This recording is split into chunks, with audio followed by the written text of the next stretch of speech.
자, 이번 주부터 제가 한 3주 정도 계획을 하고 있는데요. 아주 흥미로운 주제로 공부를 하겠습니다.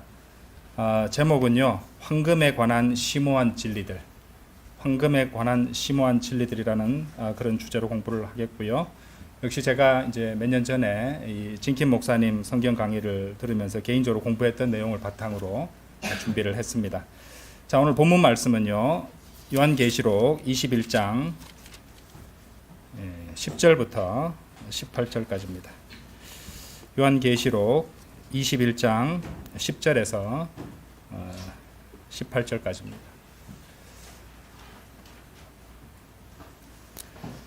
제가 받들어 읽겠습니다.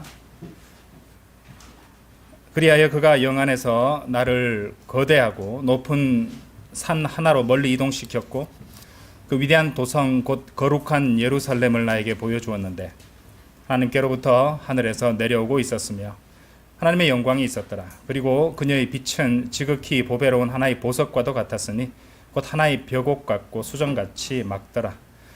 그리고 거대하고 높은 성벽이 있었고 12 대문들이 있었으며 대문들에는 12 천사들이 있었고 그것들 위에 이름들이 기록되어 있는데 그것은 이스라엘 자녀들의 12지파의 이름들이라. 동쪽의 대문들이 셋이요 북쪽의 대문들이 셋이요 남쪽의 대문들이 셋이요 서쪽의 대문들이 셋이라. 그리고 도성의 성벽에는 12 기초들이 있었고 그것들 안에는 어린 양의 12 사도들의 이름들이 있더라. 그리고 나와 대화한 이는 그 도성과 그것의 대문들과 그것의 성벽을 측량하고자 금갈대 하나를 가졌더라. 그리고 그 도성은 정사각형으로 놓여 있어서 그 길이가 너비만큼 길었더라. 그리고 그가 갈대로 도성을 측량하였더니 12,000 펄롱이라. 그것의 길이와 너비와 높이가 같았더라. 그리고 그가 그것의 성벽을 측량하였는데 한 남자의 치수 곧 천사의 치수에 따라 144 큐빗이더라. 그리하여 그것의 성벽의 건축물이 벽옥으로 되었고 그 도성은 순금이었으며 맑은 유리 같았더라. 자, 황금에 관한 심오한 진리들 첫 번째 시간입니다. 모두 이제 주지하시다시피 성막의 모든 기명들이 금으로 만들어졌죠. 그리고 또 우리가 상식처럼 알고 있는 것이 금은 신성을 의미한다는 것입니다. 이 금이 신성을 의미한다는 것은 교파와 종파를 이렇게 다 막론하고 모든 성경 교사들, 성경 학자들이 동의하는 사실입니다. 사실 우리가 먼저 알아야 할 것은 이 금의 위상, 또 금의 성질, 금의 요소들, 그리고 그 요소들이 지닌 성질들이 모두 하나님의 신성과 연관되어 있다는 사실입니다. 금에 해당하는 단어가 영어로 gold입니다. 근데 공교롭게도 gold에서 L 하나만 빼도 gat이 됩니다. 골드에서 L 하나만 빼도 gat이 된다는 사실, 이제 결코 예사롭지가 않습니다. 자, 오늘 계시록 21장을 좀 읽었는데요. 18절에 한번 보시면요. 그 18절에서 무엇이라 말씀하시냐면은 그 도성은 순금이었으며 이렇게 말씀하십니다. 그 도성이 거룩한 도성이 순금으로 지어졌고 또 그처럼 순금은 거룩한 것과 이 동일한 것으로 여겨진다는 것입니다. 단적으로 말해서 금은 하나님의 신성과 하나님의 속성인 거룩함과 연결이 되어 있습니다. 자, 그래서 금, 신성, 거룩함은 다 연결이 되어 있어요. 그걸 기억하시기 바랍니다. 금, 신성, 거룩함은 연결이 되어 있는데요. 하나님께서는 하나님의 말씀으로도 그것을 분명히 드러내셨어요. 출애굽기 28장 한번 보십시오.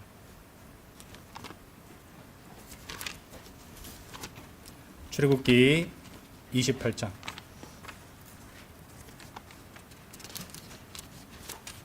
출애굽기 28장 36절. 여기 나오는 이 단어들이 이 말씀 안에서 어떻게 연결되고 있는지 보시기 바랍니다. 36절입니다. 다음으로 너는 순금으로 금이 나왔습니다. 패 하나를 만들지니 어떤 도장을 새기는 일들처럼 그 위에 주께 거룩함이라고 새길지니라. 순금 패 위에다가 주께 거룩함이라고 새기라고 했습니다. 그러니까 이 말씀 안에서 순금과 주와 거룩함이 다 드러나고 있다는 것입니다. 이 말씀만 보아도 금과 신성과 거룩함이 모두 연결되어 나타난다는 것을 볼 수 있다는 것이죠. 우연 아닙니다. 놀랍잖아요. 그죠? 그러니까 하나님의 말씀은 한 단어 한 단어가 중요한 것입니다. 한 단어 한 단어가. 예. 자, 하나님께서 이 거룩함이라는 속성을 금에 부여하셨음을 말씀으로 분명히 기록하여 주셨습니다. 자, 이것은 확실히 우리가 교리로서 받을 수 있는 진리죠. 자, 생각해 보십시오. 우리가 장차 갈 곳에는 어떠한 죄도, 어떠한 죄인도 허락되지 않고 허용되지 않는 곳입니다. 하나님은 지극히 거룩하신 분이시죠. 예. 그리고 그분이 임재하시는 곳도 마찬가지로 조금의 죄도 용납하시지 않습니다. 자, 그것을 이해한다면은 우리는 로마서 3장 23절을 정확하게 이해할 수 있는 것이, 한번 보십시오. 로마서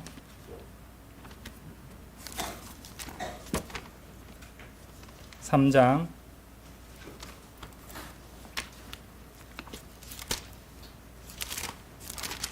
23절. 자, 읽겠습니다. 이는 모든 사람이 죄를 지었으므로 하나님의 영광에 이르지 못하였기 때문이라.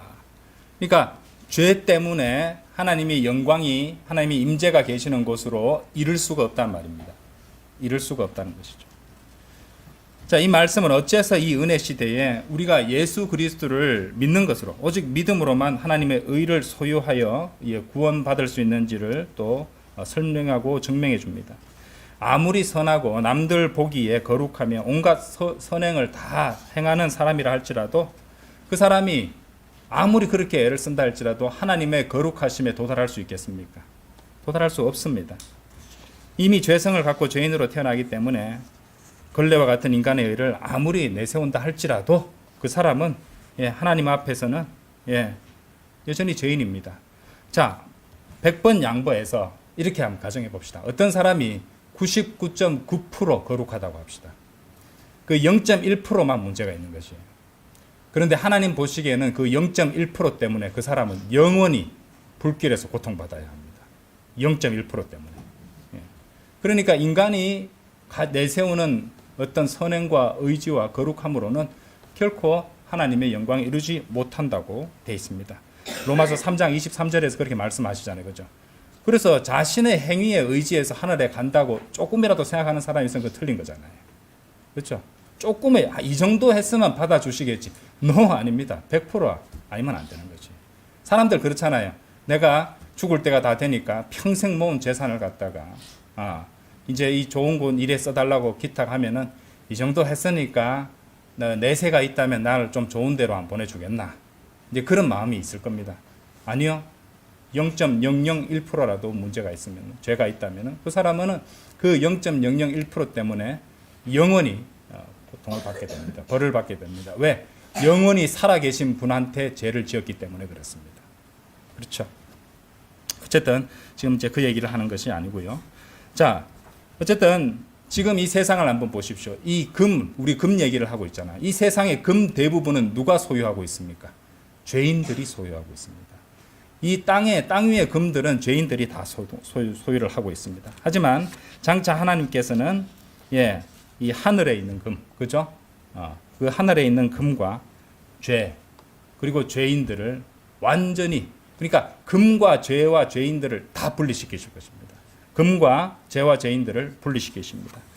자, 왜? 금은 하나님께서 정하셨죠? 거룩함을 의미하도록 선택하신 그런 물질입니다. 자, 요한계시록 22장으로 가셨어요. 22장 11절 한번 보십시오. 부정한 자 그를 계속 부정한 자로 있게 하고 더러운 자 그를 계속 더러운 자로 있게 하며 의로운 자 그를 계속 의로운 자로 있게 하고 거룩한 자 그를 계속 거룩한 자로 있게 하라. 이 말이 무슨 말씀이냐면요. 부정한 자와 더러운 자는 의로운 자와 거룩한 자 하나님께서 다 구분을 하신다는 것입니다. 뒤섞는 게 없습니다. 그렇죠? 하나님께서는 부정한 자와 의로운 자, 거룩한 자 모든 것들을 다 더러운 자를 다 구분하신다는 것이죠. 14절도 보세요. 그분의 명령들을 실행하는 자들은 복을 받는도다. 이는 그들이 생명나무에 대한 권리를 가지게 하려 하며 도성 안으로 대문들을 통하여 들어오게 함이라. 자, 장차 우리가 가게 될 새 예루살렘 황금의 도시에 들어갈 사람들을 보십시오. 그런데 이곳에는 불의하고 더러운 자들은 들어가지 못합니다. 오직 거룩한 자들만 들어갈 수 있죠. 의로운 자들만 들어갈 수 있죠. 22장 15절 보세요. 자, 여기 뭐가 나오냐면은 거룩한 도성으로의 입장이 허용되지 않는 불합격자들이 명단이 나옵니다. 이는 개들과 마법사들과 행음에 빠진 자들과 살인자들과 우상 숭배자들과 누구든지 하나의 거짓이라도 나오죠, 그죠? 하나의 거짓이라도 사랑하고 지어내는 자는 바깥에 있기 때문이라. 바로 도성의 입장이 불가한 자들, 죄인들, 불합격자들입니다. 그처럼 하나님께서는 죄인들로부터 황금의 도성, 즉 죄와 죄인들로부터 금을 분리시키실 것입니다. 아까 보셨던 로마서 3장 23절 기억하시죠? 그렇죠? 예. 모든 사람이 죄를 지었으므로 하나님의 영광에 이르지 못하였기 때문이라고 했습니다. 이 세상에 사는 죄인들은요, 자신의 온갖 죄악들로 인해서 이 세상의 모든 황금을 끌어모을 수 있을지는 몰라도 결코 하늘의 황금에는 이를 수 없다는 것입니다. 자, 베드로전서 1장 한번 가보십시오. 베드로전서 1장 7절 한번 보세요.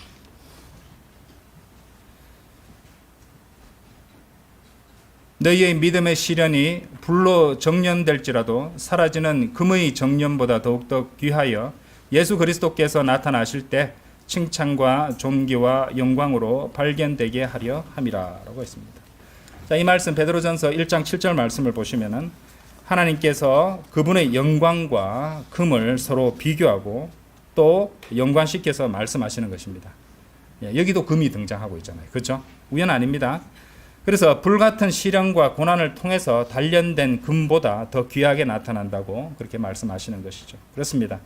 우리가 주님을 위해서 불같은 시련과 이 고난을 겪으면은 그것을 감내하면은 그것은 사라져버리는 금의 정령과 비교할 바 없이 그보다 더 귀한 것이고 나아가 그것은 그분의 영광을 위한 것이라고 말씀하시는 것이죠. 믿음의 시련과 고난을 통해서 세상의 금과 비교할 수 없이 참되고 진정한 금으로서 더더욱 하나님의 영광을 드러낼 수 있다는 것입니다. 자, 이와 관련해서 이 그리스도의 심판대가 나오는 고린도전서 한번 가보겠습니다. 고린도전서 3장으로 한번 가보십시오.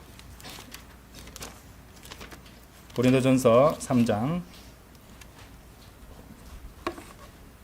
자, 12절부터 15절입니다. 12절부터 15절. 이제 만일 어떤 사람이 이 기초 위에 금이 나왔습니다. 그죠? 금이나 은이나 보석들이나 목재나 건초나 그룹터기로 건축한다면 모든 사람의 일이 저마다 명백하게 드러나게 되리라. 이는 그날이 그것을 분명하게 밝힐 것이기 때문이요. 그것이 불에 의하여 드러나게 될 것이기 때문이라. 그런즉 그 불이 모든 사람의 일을 각각 그것이 어떤 종류인지 검사하리라. 만일 어떤 사람이 그 기초 위에 건축한 일이 건재하다면 그는 보상을 받으리라. 만일 어떤 사람의 일이 불타게 되면 그는 손실을 겪게 되리라. 그러나 자기 자신은 구원을 받으리라. 그럼에도 마치 불에 의하여 받은 것 같으리라 라고 말씀하십니다. 그리스도의 심판대에서 우리 각자 모두 일한 것이 이제 금으로 변한다는 것입니다. 자, 그런데 우리가 심오한 성경의 진리를 공부하면은 지금 이제 우리가 공부하고 있는 이 공부가요, 아주 심오하게 파고드는 겁니다. 한 주제를 가지고, 황금이라는 주제를 가지고요. 그것도 킹제임스 성경에 보존된 말씀들을 찾아가면서 우리가 이제 이 진리를 파내는 거예요. 금맥을 찾아가지고 파내는 것과 같은데요. 그러니까 이렇게 공부해 보면요, 우리가 보내고 있는 이 사소한 일상이 얼마나 영혼에서 큰 의미를 지니게 되는지를 깨달을 수 있다는 것이죠. 이 말씀 한번 보십시오. 여기에 열매라는 말이 있습니까, 없습니까? 열매라는 말은 없지요. 그죠? 하나님께서 무엇을 그리스도의 심판대에서 강조하시는 뭐냐면요, 계속 반복되는 단어가 뭡니까? work입니다. 일입니다. 일. 그러니까 일이라는 말씀이 쓰이고 있다는 것이죠. 당장 주님을 섬기고 일을 했는데 열매가 나오지 않는다고 좌절하거나 또 낙심하지는 마십시오, 여러분들. 예. 성경은 그날에 여러분의 열매가 명백하게 드러난다고 말씀하시지 않고 일이 명백하게 드러난다고 말씀하시네요. 굳이 일이라고 선택을 하셨습니다, 단어를. 그 불이 그 열매가 아닌 일이 어떤 종류인지 검사한다고 말씀하시는 것이죠. 그리고 그 열매가 아니라 일이 건재한다면 보상을 받을 것이라고 말씀하신다는 것입니다. 그러므로 우리가 일을 한다는 측면에서 봤을 때는 우리가 어떤 동기에서 일을 하는가가 중요하겠죠. 그렇죠? 어떤 동기가 중요합니다. 그 다음으로 우리가 얼마나 신실하게 일을 하는가가 중요하겠죠. 그렇죠? 예. 그리고 지금 일을 하고 있는가가 또 중요할 것입니다. 그렇죠? 그런 점들을 한번 생각해 보셔야 됩니다.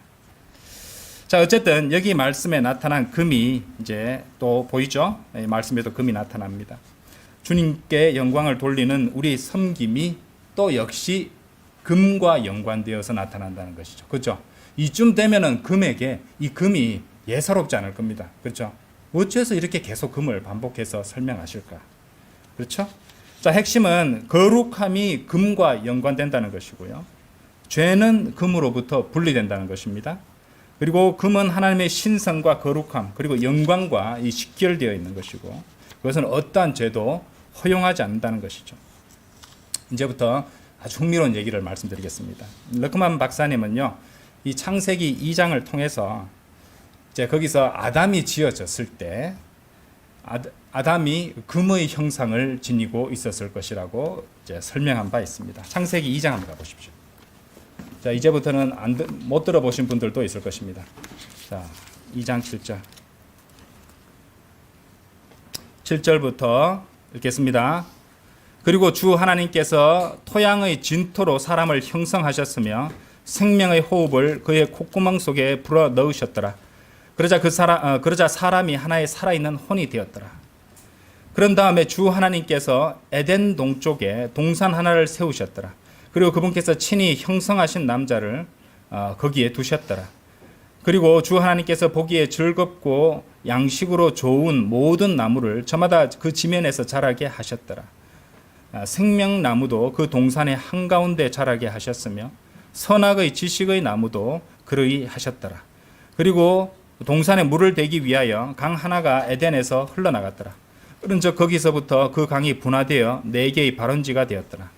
첫째 이름은 피손이니 그것은 자 여러분들 뭐가 나옵니까? 곧 금이 있는 하윌라 지역 전체를 둘러싸고 있으며 또 12절에도 금이 나옵니다. 그 지역의 금은 좋고 거기에는 베델리엄과 호마노 보석이 있느니라. 금이 21절 12절에서 언급되어 있다는 것입니다. 에덴 동산 근방에 하윌라 지역에 금이 있다고 하나님께서 제일 먼저 언급하셨죠. 만일 말입니다. 하나님께서 하윌라 지역의 토양의 진토로 아담을 지으셨다면 하윌라 지역에 있는 토양의 진토로 아담을 지으셨다면 우리는 아담이 금가루로 지어졌다고 추측할 수도 있을 것입니다. 그렇죠?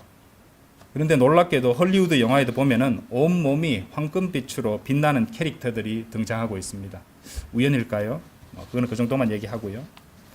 자, 사람과 금이 직접적으로 연관되는 것이 너무 엄청나고 너무 허무맹랑한 터무니없는 소리 아닌가 이렇게 또 말하는 분들이 있을까봐 성경적이라는 것을 증명할 구절을 제시하겠습니다. 예레미야 애가 한번 가보십시오.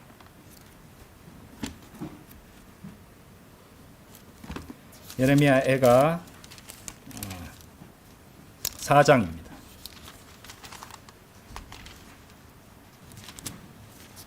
4장 1절 2절입니다.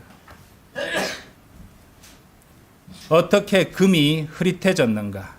어떻게 최고급 정금이 변화했는가? 성소의 돌들이 모든 거리의 꼭대기마다 쏟아져 나왔도다. 정금에 비교할 만한 귀한 시온의 아들들, 그들이 어떻게 토기장의 손들에 나온 작은 물인 물동이들 같이 여겨졌는가? 금이 변했다고. 금을 사람과 비교해서 말하고 있고 금이 흐릿해졌다고. 그렇죠? 빛을 잃었단 말이잖아요. 그렇죠? 금이 변했다고 탄식하고 있습니다. 조금 확장시켜서 본다면 아담의 타락과도 이제 타락을 보여주는 그림처럼도 보입니다. 그렇죠? 이렇게 지금 이제 우리가 성경 말씀을 여기 갔다가 저기 갔다 찾아보잖아요. 그런데 이 킹제임스 성경의 귀한 이 단어들을 찾아서 이 금이라는 단어를 계속 찾아서 보고 있지 않습니까? 그렇죠? 그래서 이 성경의 심오한 진리를 공부할 때 우리는 하나님께서 영감으로 주시고 보존해 주신 단어들 그 하나하나들 그 말씀들을 귀하게 여겨야 됩니다. 이 말씀들을 여러 구절을 통해서 이렇게 살펴보고 또 고려하고 묵상함으로써 하나님께서 주시는 조명을 받을 수 있도록 또 기도하고 또 그렇게 해서 받아서 그런 자세로 성경을 공부해야 된다는 것이죠. 그러면 하나님께서는요 그런 사람들한테 진리들을 더욱 열어서 보여주십니다. 예. 더 자세하게 알 수 있도록 이끌어주신다는 것이죠. 이 요는 그만큼 절실하게 하나님께 매달리고 있는 것입니다. 하나님의 말씀을 통해서 주님 저에게 진리를 가르쳐 주십시오. 그렇죠? 주님께 쓰임받을 수 있도록 능력을 주십시오. 은사를 주십시오. 얼마나 이렇게 절실한 마음으로 기도하는가 거기에 달려있다는 것입니다. 자, 그처럼 만일 하도 이제 이 성경 이렇게 하면은 정신 나갔다는 분들이 있어서 만일 에덴 동산의 주변에 있는 그 금가루로 아담이 지어졌다면 그렇게 금 형상으로 지어졌다면 자 그것은 지금까지 우리가 공부해서 알게 된 어떤 성경적 진리에 비추어 보면은요 충분히 타당한 말이 됩니다. 자 왜냐하면 아담이 처음 지어졌을 때 죄가 있었습니까? 그 사람에게 죄 없었습니다. 그러니까 어떠한 죄도 죄성도 없었습니다. 그러니까 아담은 처음 지어졌을 때 죄 없이 거룩한 상태였던 것이죠. 예, 금에 비할 만합니다. 그리고 창세기 아까 그 말씀 보셨잖아요. 굳이 성령님께서는 금을 언급하셔서 바로 옆에 따라 나오게 이제 기록을 해주셨다는 것입니다. 이 기록된 위치도 중요하거든요. 때로는요. 자, 거룩함은 금과 연결됩니다. 그렇기에 아담이 범죄했을 때, 죄를 지었을 때 아담은요 제일 먼저 가장 중요한 것 하나를 상실했을 것인데 바로 금의 형상, 곧 하나님의 형상을 상실했을 것입니다. 자, 고린도전서 15장 한번 가보십시오. 고린도전서 15장.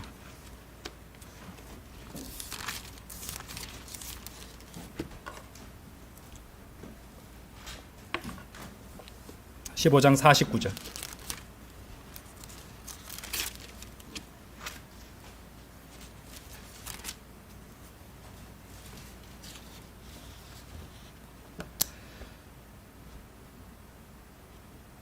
자, 49절. 그런즉 우리가 땅에 속한 첫사람의 형상을 지닌 것 같이, 그렇죠? 예, 여기 형상에 해당하는 영어 단어 이미지입니다. 이미지. 그죠? 땅에 속한 첫사람의 형상을 지닌 것 같이 우리가 하늘에 속한 둘째 사람의 형상 또한 지니게 되리라. 하늘에 속한 둘째 사람의 형상이 여기서 언급되고 있다는 것이죠. 그렇죠? 예. 그래서 아까 창세기 말씀도 보셨지만은 지으실 때를 갖다 형성이라고 이렇게 표준 킹제임스 성경에서 단어를 그렇게 번역을 했잖아요. 그러니까 형성해서 어떤 형상을 갖게 되었다. 아주 잘 연결되는 번역이라고 봅니다.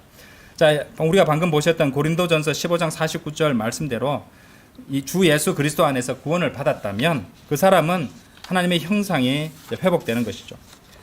반면 구원받지 못한 사람은, 구원받지 않은 사람이라 하는 게 정확하겠죠. 구원받지 않은 사람은 하나님의 형상을 갖지 않은 것이죠. 자, 고린도전서 펼쳐놓으셨죠? 4장 4절 한번 보십시오. 4장 4절. 여러분들 많이 보셨던 말씀입니다. 좀 더 자세히 보시라고 보는 겁니다. 자세히 보시면요, 이전에 그냥 넘어갔던 것도 보입니다.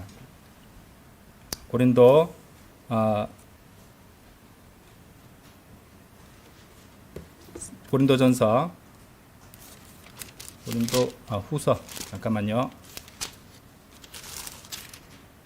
자, 죄송합니다. 고린도 후서입니다. 고린도 후서 4장 4절요. 이 세상의 신이 그들 안에서 믿지 않는 자들의 생각들을 어둡게 하였으니, 자, 그 다음 뭐라고 합니까? 하나님의 형상이신, 형상이란 말 나왔죠? 하나님의 형상이신 그리스도의 영광스러운 복음의 빛이 그들에게 비치지 않게 하려는 것이라. 이 말씀 이제 하나님의 형상이라는 단어가 이제 구체적으로 나왔죠? 그래서 그리스도는 하나님의 형상이십니다. 그렇기 때문에 그분을 영접하지 않으면은 하나님의 형상도 얻지 못하는 겁니다. 맞죠? 맞죠? 이제 그렇게 연결되죠, 그죠? 하나님, 예수 그리스도께서 하나님의 형상이라고 하셨으니까 그분을 자신의 구주로 영접해야지 하나님의 형상을 소유한 거잖아요. 그죠? 하나님의 의도 소유하지만, 그죠? 예. 하나님의 형상도 소유하게 된다는 것입니다. 얻게 되는 것이죠. 그렇기 때문에 마귀는, 자, 영접하지 않은 사람들, 이제 눈을 가려버려가지고 영접하지 않은 사람들에게는 하나님의 형상을 그 사람들이 얻지 못하는 거잖아요. 그렇죠? 상실한 채로 계속 살아가는 거잖아요. 그러니까 마귀는 하나님의 형상을 받는 것을 갖다가, 회복시키는 것을 갖다가 막기 위해서 믿지 않는 자들의 마음을 어둡게 하는 겁니다. 마귀는 어둠에 속해 있으니까요. 그렇죠? 예. 자, 고린도전서 15장으로 다시 한번 돌아가 보십시오. 고린도전서 15장 49절요. 그런즉 우리가 땅에 속한 첫사람의 형상을 지닌 것 같이 우리가 하늘에 속한 둘째 사람의 형상, 하늘에 속한 둘째 사람의 형상, 예수 그리스도의 형상, 하나님의 형상을 또한 지니게 되리라. 이 말씀은 우리가 장차 하늘에 속한 분의 이 형상을 이제 잊게 된다는 것을 의미하는 것이죠. 뭡니까 이게? 휴거입니다. 휴거. 예. 휴거 때 우리는 주님의 부활하신 몸과 같은 썩지 않을 몸을 잊게 된다는 것이죠. 그렇게 하늘에 속한 형상을 잊게 될 것입니다. 자, 고린도전서 15장 52절 53절 보겠습니다. 눈 깜짝하는 순간에 그리고 마지막 나팔 소리에 그러하리라. 이는 그 나팔이 소리를 낼 것이요 죽은 자들이 썩지 아니하는 몸으로 일으켜질 것이며 우리가 변화될 것이기 때문이라. 이는 이 썩는 몸이 반드시 썩지 아니함을 입을 것이요 이 죽을 수밖에 없는 몸이 반드시 불멸을 입을 것이기 때문이라. 그래서 우리가 휴거로 하늘에 갈 때 우리는 하늘에 속한 분의 형상을 입게 된다는 것입니다. 그런데 말입니다. 여러분은 어째서 우리가 그렇게 되는지 아시겠습니까? 왜 그렇게 되어야 되는지, 왜 그렇게 되어야 하는지, 왜 하늘에 속한 분의 형상을 입어야 되는지 아십니까? 한번 생각해 보세요. 그럼 당연한 얘기인데 하늘에 가려면은 반드시 그 형상을 입어야 되기 때문입니다. 그 형상을 입지 않으면 하늘에 갈 수 없습니다. 자, 사실 고린도전서 15장에 그 모든 답이 주어져 있었습니다. 우리가 이제 꼼꼼히 살펴보고 또 이제 제대로 공부하지 못해서 놓친 부분들도 있다는 거죠. 41절 42절 보십시오. 해의 영광이 하나 있고 달의 영광이 또 하나 있으며 별들의 영광이 또 하나 있느니라. 이는 하나의 별이 또 하나의 별과 영광에 있어서 다르기 때문이라. 자, 42절에서 죽은 자의 부활 역시 그러하도다. 그 씨가 썩는 것으로 심겨지나 그것은 썩지 않는 것으로 일으켜지느니라. 자, 여기 나오는 죽은 자들의 부활은 휴거를 의미하는 것이죠. 그리고 그것을 설명하기 위해서 해와 달과 별의 영광을 비교하여 설명하고 있습니다. 그런데 여러분들, 과학자들이 밝힌 바에 따르면요, 별들은 금으로 만들어져 있다고 합니다. 자, 무슨 말이냐? 흥미롭게도 과학자들은 이제 이 금을 좋아하잖아요, 인간들이. 그죠? 예, 금을 좋아하니까 우주에서 실제로 금이 많은 곳을 탐색하고 있다고 합니다. 어떤 과학 잡지에 실린 기사에는 우주에 많은 금이 있다고 주장하는 글이 여러 곳에 실린 바 있습니다. 어떤 논문은 금들이 별들에서부터 왔다고 설명합니다. 그리고 별들의 내부에 많은 금이 있을 것이라는 연구 논문들도 있습니다. 우리나라 언론 기사도 제가 찾아봤어요. 그러니까 중앙선데이 2017년 11월 17일에 입력된 기사가 이런 제목이 있었어요. 철보다 무거운 우라늄, 백금, 금, 중성자별 충돌로 생성. 철보다 무거운 우라늄, 백금, 금 이런 것들이 중성자별의 충돌로 생성되었다라는 것을 설명하는 기사였습니다. 그렇죠? 그러니까 그 연관 내용을 우리는 이해할 수 있다는 것이죠. 그러니까 우주에 엄청난 양의 금이 있다는 것이 하나님을 거부하고 믿지 않는 과학자들도 이미 주장하고 있는 사실입니다. 우주에 금이 있다는 것이에요. 자, 제가 왜냐하면 우주가 둘째 하늘이잖아요. 그죠? 예. 그러면은 더 읽어봅시다. 더 공부를 해보도록 할게요. 자, 그리스도인이 휴거될 때, 휴거되는 수는 셀 수 없이 많을 거 아닙니까? 인류 역사 이래로 구원받은 사람들 많을 거 아닙니까? 그죠?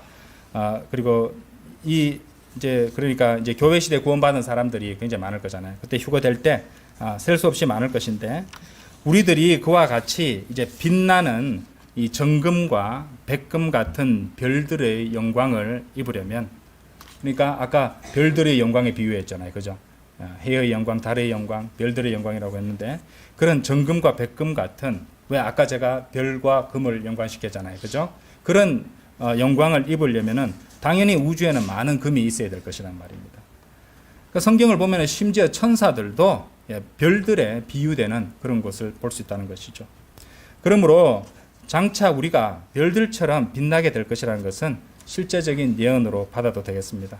아담이 처음에 황금의 형상을 지녔고 구원받은 사람들도 하나님의 형상을 이제 입게 될 것입니다.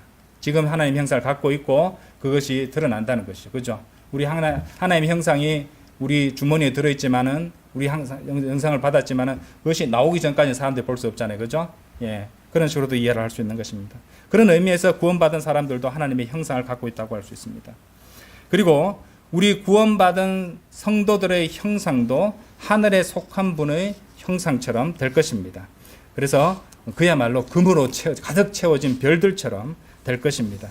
그렇다면 이 아담이 금가루로 지어졌다는 너크만 박사님의 설명은 훨씬 더 설득력을 지니게 될 것입니다. 자, 다니엘서 12장 3절 한번 열어보십시오.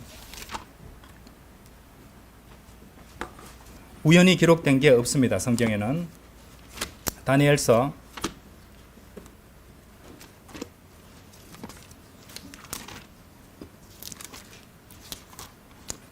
12장 3절 빨리 찾으신 분들은 탁 무릎을 치는 말씀이 나오죠.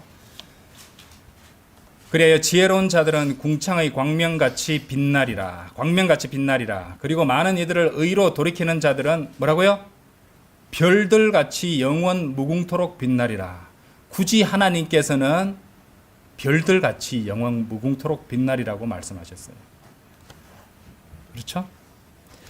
불령자들이야말로 진정한 별이요 진정한 스타들입니다. 이 말씀에 의하면 오늘날 사탄은 그 진정한 별들을 가짜 별들로 바꿔치기 하려고 하고 있습니다. 그렇기 때문에 헐리우드 스타들을 내세워서 이제 막 이렇게 화려하게 선전하고 또 하는 것이죠. 홍보하는 것이죠. LA에 가면요 거리 바닥들에 진짜 금도 아닌 가짜 금박으로 씌워서 이렇게 별들을 만들어 둔 곳이 있습니다. 저도 가봤습니다. 또 가봤는데 가짜 금박으로 만들어 놓고 그렇게 스타라 해놓고 발에 밟히게 놔뒀습니다. 그것도 참 되게 우스꽝스럽다고 생각을 했는데 그뿐 아니죠. 그들은 이제 여러분들 무슨 상 보면은 골든 글러브 상이잖아요. 골든 글러브, 그죠? 골든 글러브 무슨 영화 관련 상일 겁니다. 골든 글러브인데 이제 글러브는 이제 GLOVE 하고 GLOBE 하고 다릅니다. 단어가. 야구에 있는 거기 무슨 골든 글러브가 아니고 글로브예요. GLOBE 해서 구체란 뜻이에요. 지구를 말하는 것이죠. 그죠? 구체 지구를 의미하는 것이죠. 어쨌든 골든 글러브 상 금으로 만들었죠. 굳이 금으로 만들었습니다. 그죠? 그다음 여러분들 오스카상 들어보셨죠? 오스카상은 대놓고 가짜 금으로 만들어진 사람의 형상입니다. 자, 이런 것들을 스타들에게 주는 것이에요. 그렇죠? 하지만 하늘의 금, 진정한 금으로 된 인간의 형상은 그 영화 배우들이 받는 것이 아닙니다. 우리들이 받게 되는 형상입니다. 우리들이 장차 얻게 될 형상이라는 것이죠. 세상을 보십시오. 세상은 죄인들은 가짜의 열광을 하고 가짜의 목숨과 또 그들의 영혼까지도 거기에 걸어버립니다. 하지만 우리는 영원한 진짜를 바라고 소망하며 살아가고 있습니다. 다 같이 기도드리겠습니다.